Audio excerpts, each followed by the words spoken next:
I'm here outside of some train tracks to represent the decision that each of us have.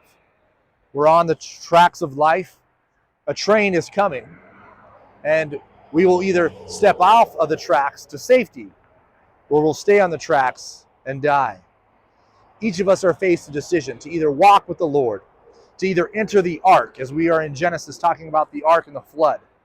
And the picture we're given in the New Testament in 1 Peter is one like this analogy of the train tracks. We are either in the ark and brought to safety by the water, or that water is judgment towards us. In 1 Peter chapter 3, speaking of Noah and the ark, right prior to this, it says, in it, only 8 in all were saved through water.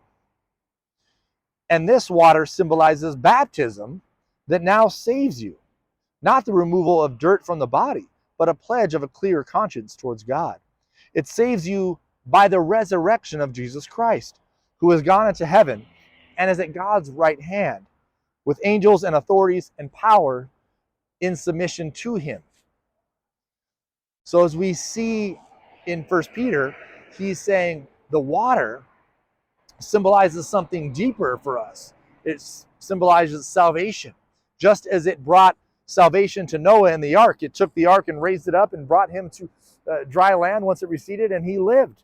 But for all those who didn't get off the track, who didn't believe and enter the ark of life, it brought about death, it brought about judgment. And so all of us must either put our faith in Christ, be baptized by him, and that's even though we're not literally baptized by Jesus Christ himself. If we're baptized into the church, we're baptized into members of his body, which means we now aren't just with a group of people who are our friends and people we call church, but we now use our gifts. We are his hands and feet. We use the gifts that he's given us to glorify him, to serve others. And so that's why faith and baptism go hand in hand. If we have faith, then we're baptized, we join the church, we use our gifts accordingly as he's given to each one. And it's not the water that saves, it's the water that represents the resurrection of Jesus Christ. And it's not a day that will come in which Christ will rule over all things and bring all things into submission. The passage there says all things already are in submission to him. He's already ruling and reigning. How? We look around, it doesn't look like he's ruling and reigning. It's because we're looking at the wrong places. He's ruling and reigning in his church, through his people, in our lives. And so simultaneously, just as Noah is being saved and the people around him are being destroyed by the water, today Christ is ruling and reigning in our hearts, in our lives, in the church around us, yet those outside are being brought to destruction. So our hope is to preach this message that rain is coming down, that baptism is falling, and you're either with Christ or you're outside of Christ. To not make a decision is to make a decision. You can't stand on the tracks and say, I don't want to decide. Because if you do that, the train hits you and you die.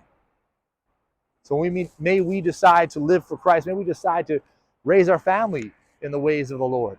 And may we stand firm using our gifts for his body, for his glory, knowing that we will all face judgment. Either a judgment for our works, which are sinful, which will bring about condemnation, or a judgment saying, well done, good and faithful servant. Enter the rest of your master.